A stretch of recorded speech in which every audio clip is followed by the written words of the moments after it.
Next question. Explain futures contract. Let us have understanding of the futures contract. You do not have to write anything. Let me explain you. There are two traders. Let us say Mr. X and Mr. A.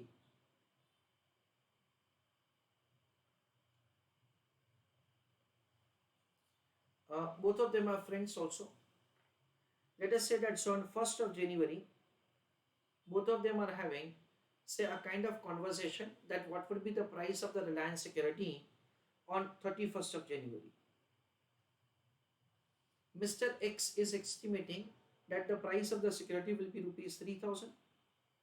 He has his own reasons that say on this date why the price would be 3000.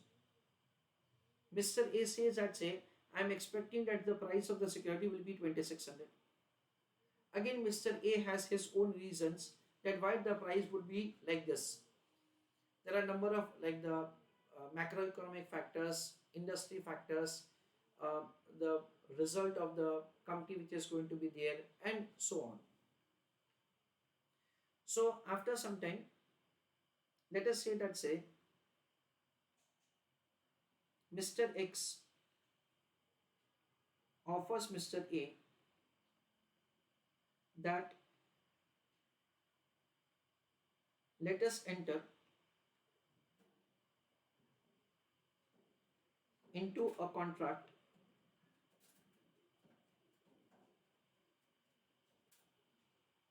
in which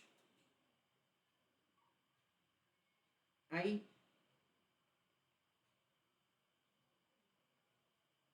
will buy Reliance company share from you at the rate of rupees 2800 on 31st of January. So X offered to Mr. A that let us enter into a contract in which I will buy Reliance from you at the rate of 2800, and since I am buying you will sell the security to me. This is what we understand. Let us say that Mr. A agrees to this. Now let us say that on 31st of January, what happens that the price of the security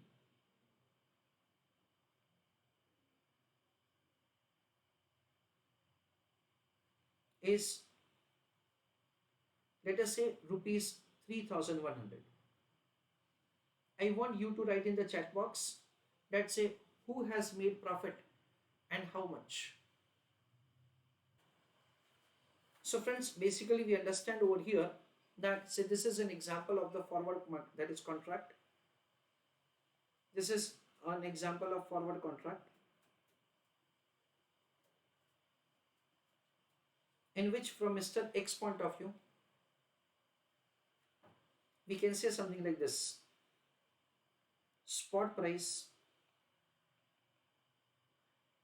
on 31st of January, sales price, purchase price, profit loss. What is the spot price? Spot price is 3100. What is the purchase price? 2800. That is the price at which you buy the security. Spot price is 3100.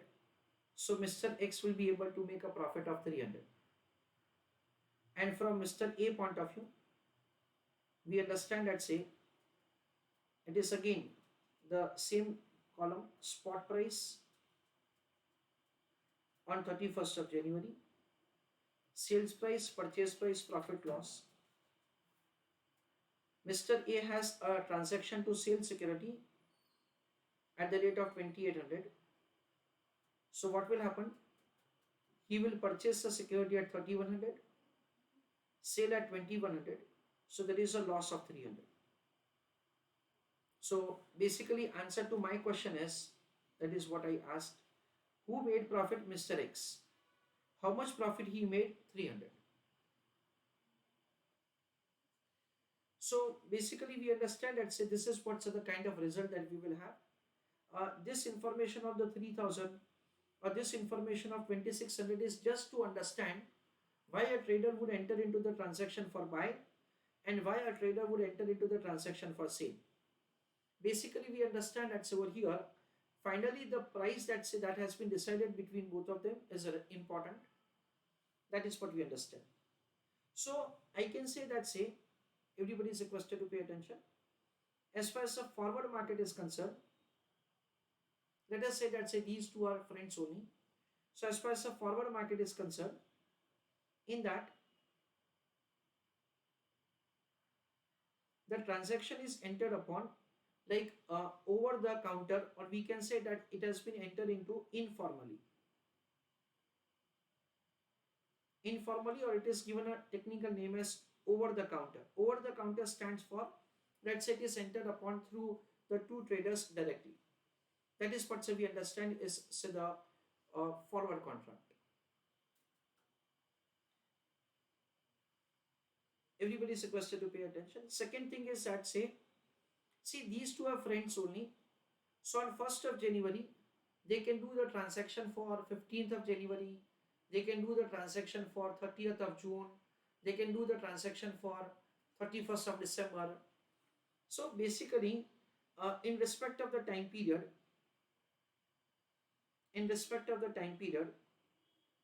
it depends upon the mutual understanding of both of them. It depends upon the mutual understanding of both of them. Whatever the time period for which they want to do the transaction, for that so there is no restriction. Third, the transaction can be entered upon for any number. We understand that say it can be entered upon, that is for 1 share, for 5 shares, for 10 shares, for 50 shares, for anything. In a way that say there is like the transaction can be entered upon for any number of shares.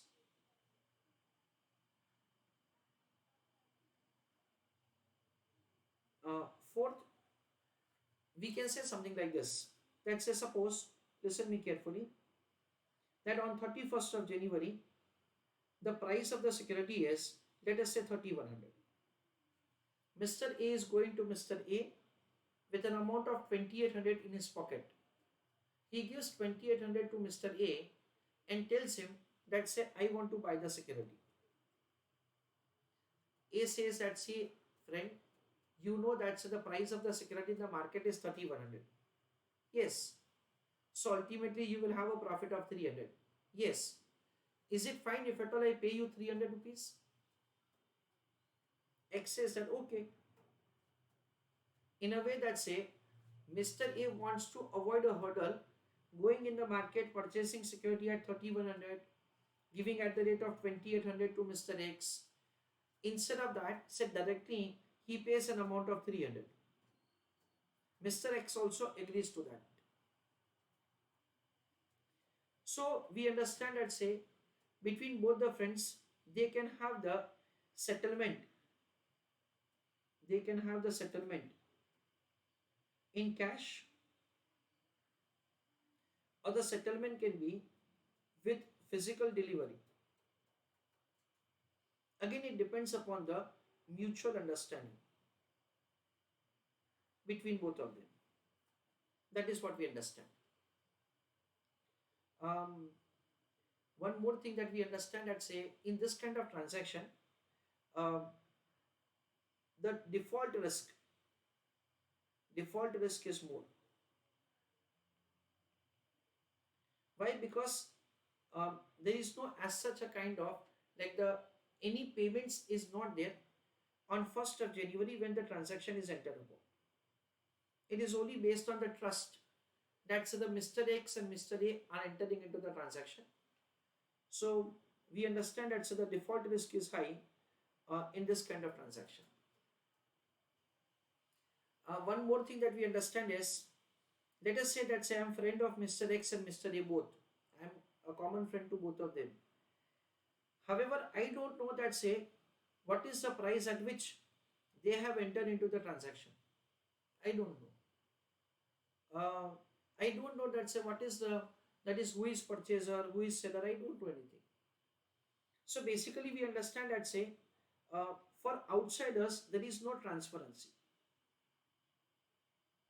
For outsiders there is no transparency. Only these two traders are aware that say what is the price at which they have entered into the transaction, and what is the, like the, who is buyer, who is seller, something like that. Now the question is that say which we are discussing right now is explain the futures contract. So coming to our that is question of explanation of the futures contract.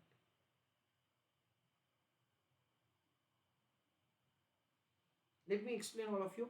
Do not write anything. Futures contract is standardization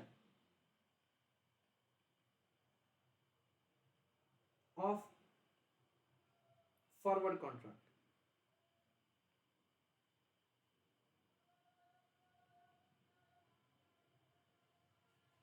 Futures contract is basically standardization of forward contract. Whenever, like this kind of transaction, that is what we understand in forward, this kind of transaction is entered upon through standardized agency, means it is entered upon through National Stock Exchange, through Bombay Stock Exchange, through NASDAQ Stock Exchange, or through multi commodity exchange. It is called futures contract. What is futures contract? Futures contract is standardization of forward contract. So basically what happens, let's say once again there are two traders. One is purchasing of an underlying asset, another is a seller of underlying asset, and both of them are entering into the transaction say through a kind of recognized exchange. That is what we understand is a futures contract. In terms of execution of the transaction, there is a difference between the forward contract and futures contract. What is that? So that is what I am discussing with you. So futures contract is the standardization of the forward contract. When you enter into a transaction like forward through a recognized stock exchange, that is what we understand is say the futures contract. In terms of execution of the transaction, what kind of difference that we have, let us understand it. As far as the futures contract is concerned, futures contract is entered upon through like organized exchange. It is exchange traded contract.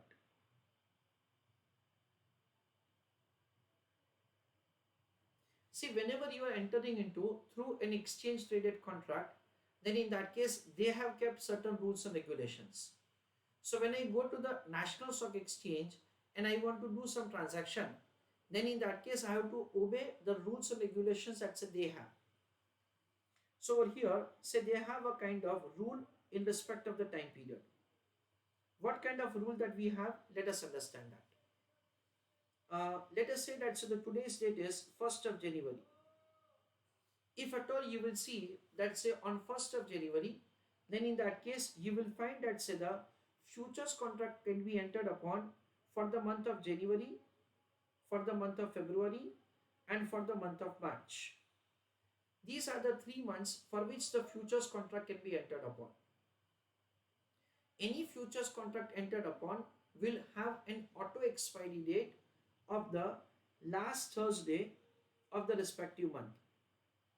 And if at all the last Thursday of the respective month is holiday, then in that case it would expire on the preceding day. Let us say that the 25th of January is last Thursday. Let us say that it is 23rd of February is last Thursday, and let us say that it is 29th of March is last Thursday. So on 1st of January, listen carefully, on 1st of January I can enter into the futures contract for 25th of January or 23rd of January or 29th of March. I can enter into the futures contract for one or like the multiple of these days. For that, I can enter into the futures contract. If on 1st of January, I want to enter into the futures contract for 20th of January, can I? No, I cannot enter into the futures contract say for 20th of, that is say for 16th of January. Can I enter? No. Can I enter into the futures contract for 6th of February? No. Can I enter into the futures contract for 15th of March? Again, no. These are not the dates for which I can enter into the futures contract. It can be entered upon for one of these days only. Friends, 26th of January is Republic Day. So let us say that's on 27th of January when you open the market. Then in that case, for February, March and as well as April, you can enter into the futures contract. Definitely, again, for the month of April, the last Thursday of the April month is the date for which it can be entered upon. Let us say it is 27th of April. That is what we understand. Now, as far as the third point is concerned, any number of the shares. Basically, what happens at say, when you are entering into the futures contract, then in that case, they have provided a concept that is given a name as lot size. What do we understand with the term lot size? Let us understand that. They have specified something like this. Let us say that they have specified that say for the Reliance company, if at all you want to enter into the futures contract for Reliance Industries Limited, then in that case the lot size is 100 shares. So basically you have to enter into the futures contract for 100 shares or 200 shares or 300 shares or 400 shares, any number of shares which is in multiple of 100.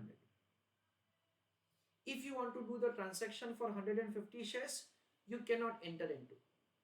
You want to enter into the futures contract for 20 shares? No, it is not allowed. They have specified the lot size. Whatever the lot size that they have mentioned is the number of shares, or in multiple of that only you can do the transaction. Basically friends, we are going to discuss a point that is slightly later on. Basically friends, entering into the F&O transaction, futures and options transaction, is very risky. So in order to reduce the number of participants and in order to reduce or in order to eliminate the small investors to enter into the F&O market, they have kept this kind of lot size. The lot size value is usually more than 2 lakhs of rupees, so as to avoid the small traders to enter into the transaction. Friends, right now I am discussing these points with you, taking into account the Indian stock market. Whatever takes place in India necessarily does not take place across the world. However, whether you are entering into a futures contract in Australia or in France or in America, anywhere, there would be certain rules and regulations which they have specified, and those rules and regulations are required to be met by you. That is what we understand. And these rules and regulations have been meant so for the purpose of an effective or proper execution of the market. Coming to the next point, settlement. As far as National Stock Exchange and Bombay Stock Exchange is concerned, the settlement is possible only in cash. In a simple word, if at all I have taken long position and the price increases, then in that case, at the end of the day, I will get the profit. And if at all I have taken short position and the price is increasing, then in that case, I have to pay the loss. It means that whatever the difference, that difference would be settled in the cash. That is what we understand is a settlement. As far as the MCX is concerned, multi-commodity exchange is concerned, in that for different products, they have mentioned that for which underlying asset, physical delivery, for which underlying asset, it is a settlement through cash.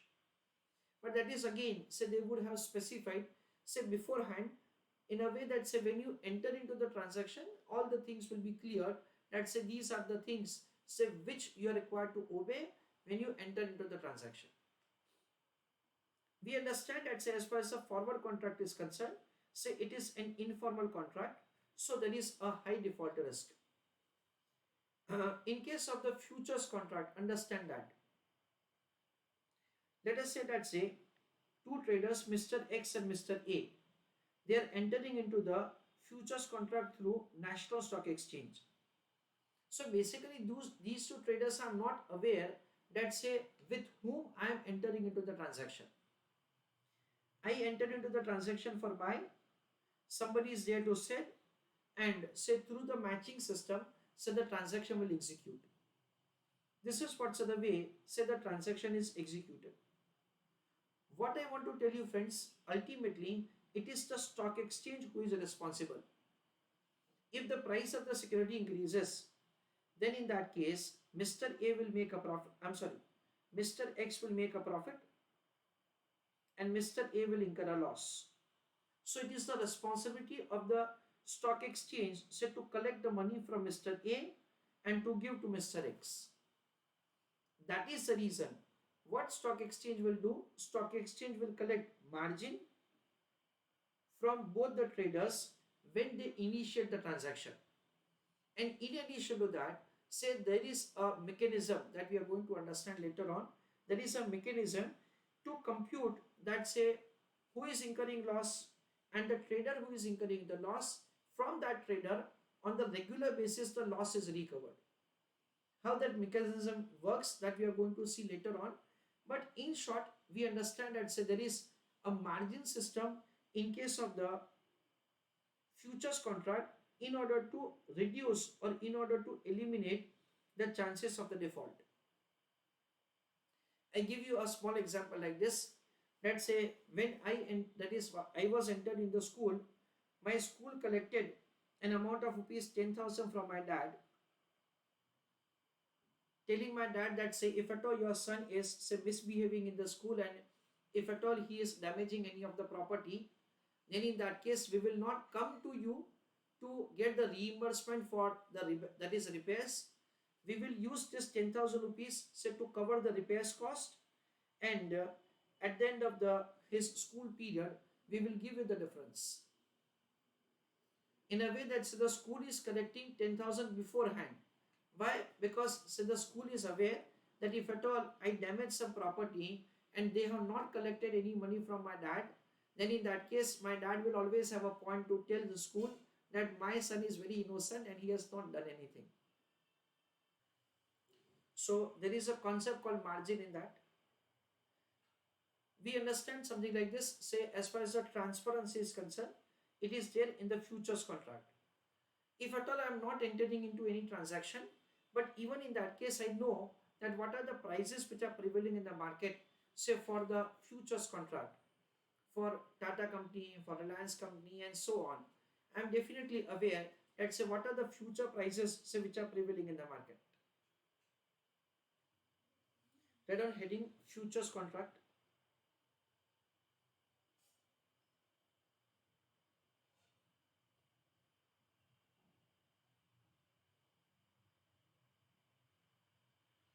In that write down first point,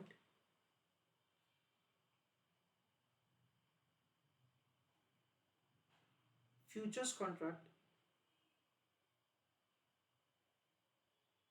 is a standardization of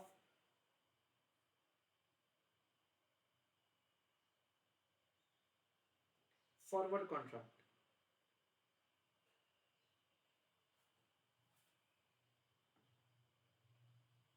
Second point,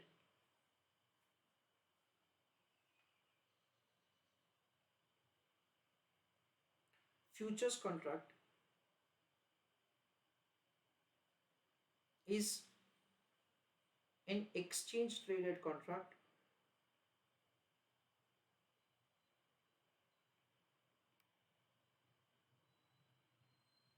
comma entered upon through any recognized exchange. Full stop.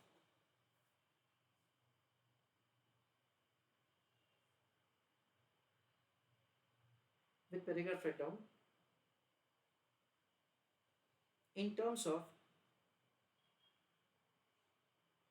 execution, comma, there is a difference between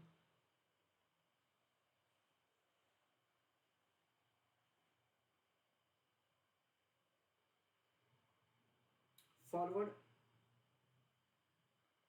and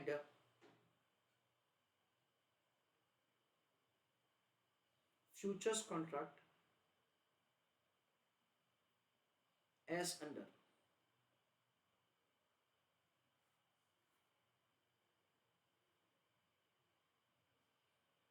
Serial number, column number 1, point, column number 2, forward contract, third column, and futures contract. Usually it will have more content. Please prepare a table like this.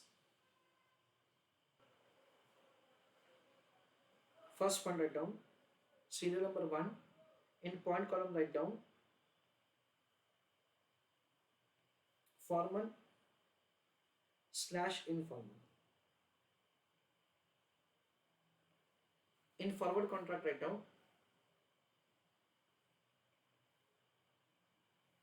it is an informal contract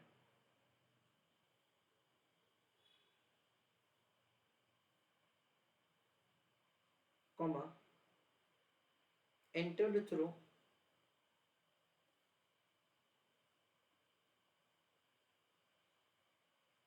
OTC.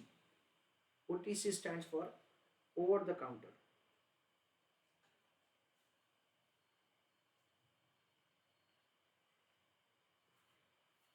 In futures contract, write down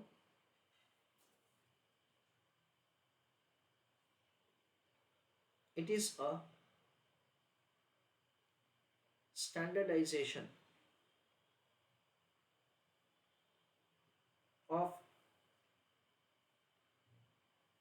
forward contract comma can be entered upon through stock exchange. Full stop. Or any other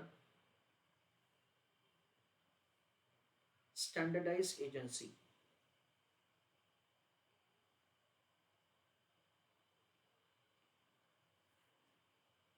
NSE, National Stock Exchange, BSE, Bombay Stock Exchange, MCX, Multi Commodity Exchange, NASDAQ Stock Exchange, or New York Stock Exchange are examples.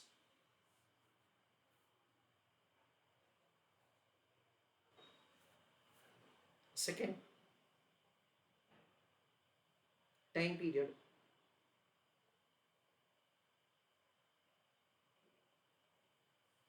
In forward contract, write down depends upon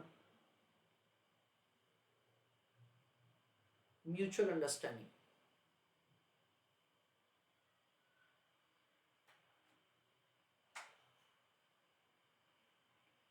So basically it can be entered upon for any time period as what both of them decide. Futures contract, it will be entered upon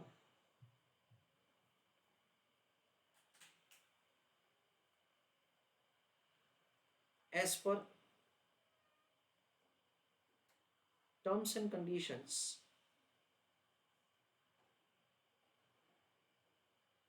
of exchange. Full stop. In NSE, BSE, on 1st of January, comma, futures contract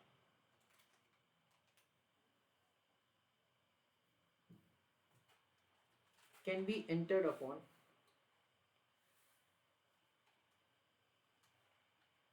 for January, comma, February and March. Full stop.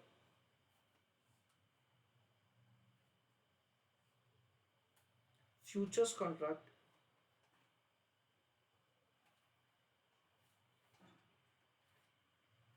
of any month expires on last Thursday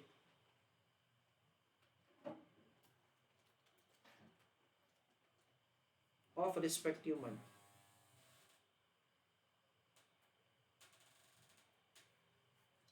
Full stop.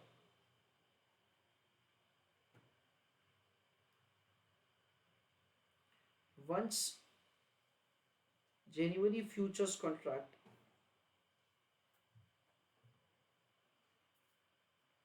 expire, next day April futures contract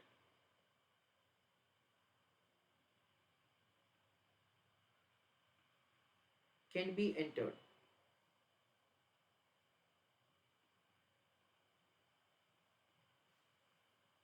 So basically we understand that say we can enter into the futures contract for a specific month, and once that period, that is contract expires, immediately on the next day when you'll see the terminal, subsequent month futures contract can be entered upon. Third point, lot size. In forward contract column, write down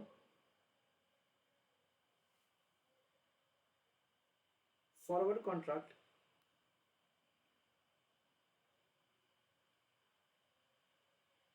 can be entered upon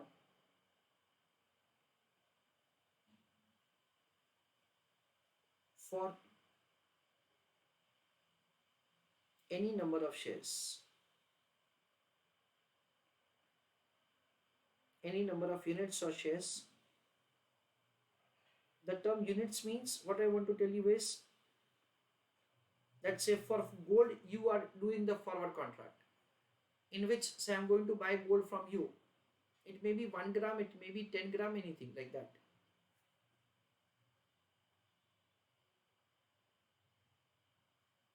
It depends upon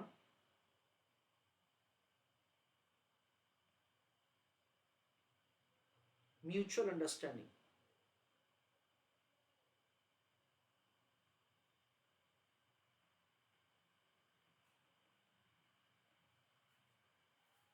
In futures contract, write down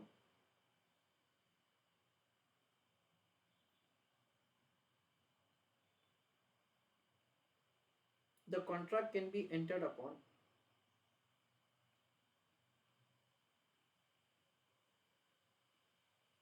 for a specific number of shares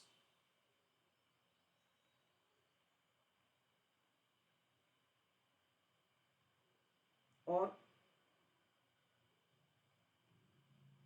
in multiple of the same.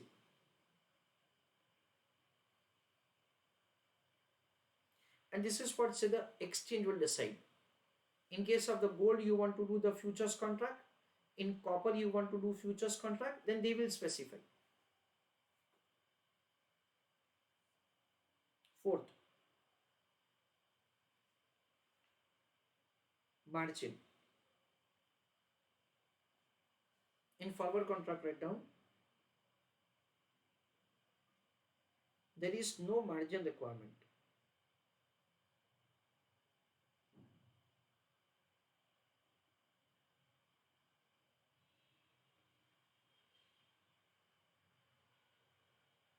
In futures contract, write down in order to reduce possibility of bad debts or possibility of default, comma, margin is collected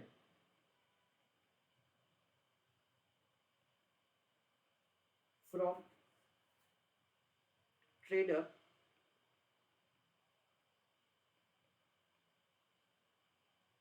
entering into futures contract. Friends, this margin is collected from both somebody who is entering into buy and somebody who is entering into the sale. From both of them, it would be collected. Fifth, transparency. In forward column, write down there is no transparency for others.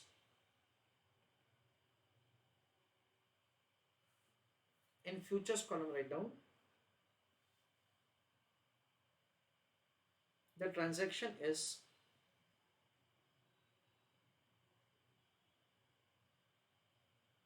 entered upon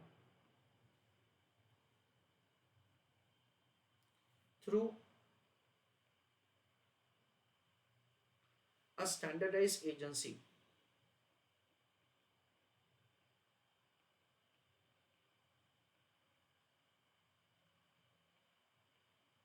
So,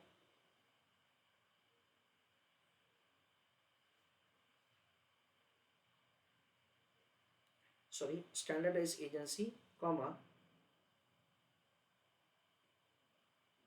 through terminal.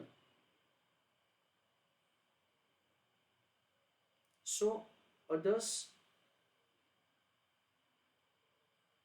can also have access to price information.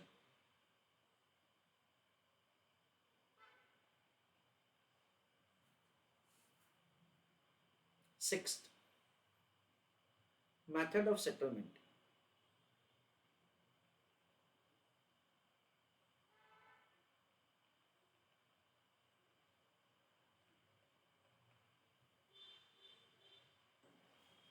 In forward column, write down settlement can be in cash slash physical delivery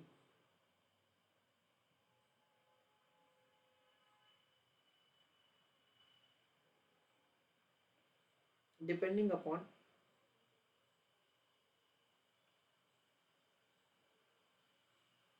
mutual understanding.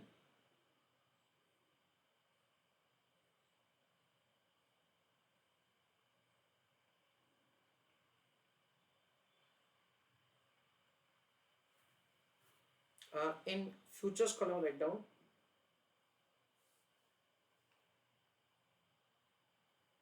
method of settlement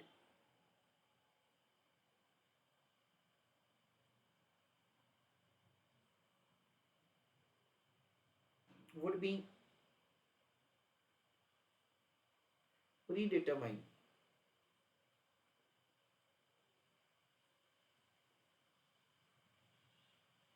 Full stop. All traders have to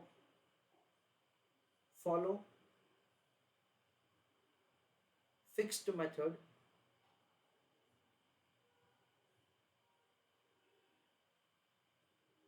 as decided by exchange.